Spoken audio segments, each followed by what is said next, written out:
किसी ने कहा है कि पैसा इतना कमाना चाहिए कि महंगी चीज भी सस्ती लगे, पर जैन धर्म में तो कहा जाता है कि पैसे कमाना तो लोभ है।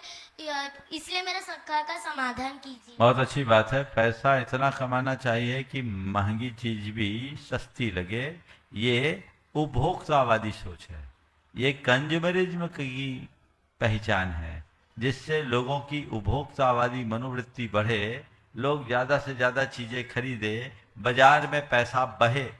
तो वो ऐसा कहेंगे कि पैसा इतना कमाना चाहिए कि महंगी चीज भी सस्ती लगे।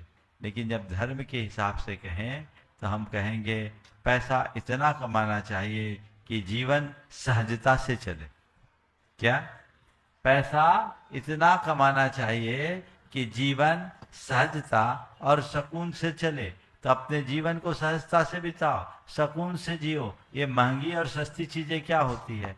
जरूरत है वो सस्ती होने पर भी अच्छी है, और गैर जरूरी है तो महंगी होने पर भी कोई चीजें अच्छी नहीं है। हमें एक बात सदैव ध्यान रखना चाहिए, जो व्यक्ति अपने जरूरत के बिना चीजों को खरीदते हैं वो एक प्रकार से पूरी सृष्टि के साथ अपराध करते हैं, क्योंकि उनकी इस प्रवृत्ति से अनेक जरूरतमंद उससे वंचित हो जाते हैं। और हम सभी अपने देश के या दुनिया के संसाधनों का दुरुपयोग भी करते हैं। तो हमें जहाँ जितना जो जरूरी है उसका ही प्रयोग करना।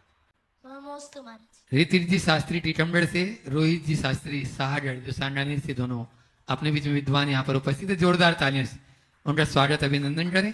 वे अपना प्रश्न गुरु चरणों में करें। और आज अपने बीच में गुणायतन के प्रदीप जी, अनिता जी जैन, गुणायतन जी शिरोमणि संरक्षक भोपाल से।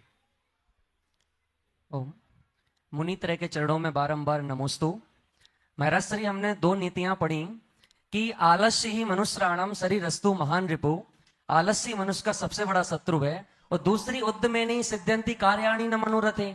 जब तक व्यक्ति परिश्रम नहीं करेगा तब तक सफलता प्राप्त नहीं होगी। तो भारतीय संस्कृति में जब गुरुकुल पद्धति थी, उस समय जो पढ़ने जाता था पठन पाठन के लिए, अध्ययन करने के लिए, तो महाराज श्री जब वह पठन पाठन के लिए बैठता था तो उसकी चोटी रहती थी। तो चोटी को रस्सी से, पेड़ से बांध दिया जाता था कि जब उसको आलस आए तो जैसे ही उसकी गर्दन नीचे हो तो वो चोटी खींचेगी और उसका क्या, जाग जाएगा। लेकिन महाराज श्री वर्तमान समय में ना तो चोटी है और आलस 100% और गुना बढ़ चुका है। तो इस समय किन चीजों पर या इसके क्या आयाम है जिससे बच्चों के लिए वह आलस नहीं आए, मार्गदर्शन दीजिए। नमस्कार। देखिए, पहले बच्चों के जीवन में आलस्य नहीं उद्यम था, क्योंकि उनके जीवन के साथ आदर्श था। आज आदर्श हो गया, इसलिए उद्यम कम हो रहा है, आलस्य बढ़ रहा है। हम यदि सद आदर्शों को आत्मसात करें तो आज भी उद्यम बढ़ सकता है। समझ गए?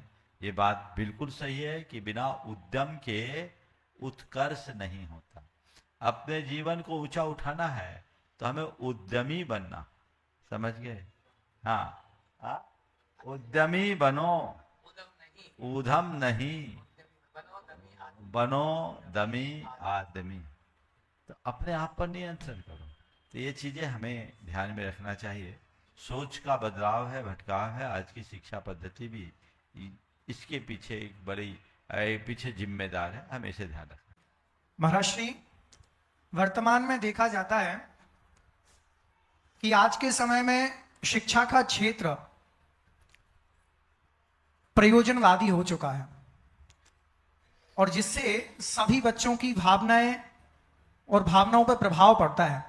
महाराज श्री, हमारी आदर्शवादी परंपरा और सैद्धांतिक दृष्टिकोणों का भी हनन होता है। महाराज श्री, ऐसा क्या किया जाए कि जिससे दोनों को और दोनों का संयोग मिलकर के और साथ ही साथ समाज को भी लाभ हो और धार्मिक संस्कार भी बचे रहें और हमारी परंपराएं भी बची रहें? ऐसे किस तरह से शिक्षा को और बेहतर किया जा सके? देखो, शिक्षा के विषय में बहुत बार चर्चाएं हुई हैं, प्रायः चर्चाएं आते रहती।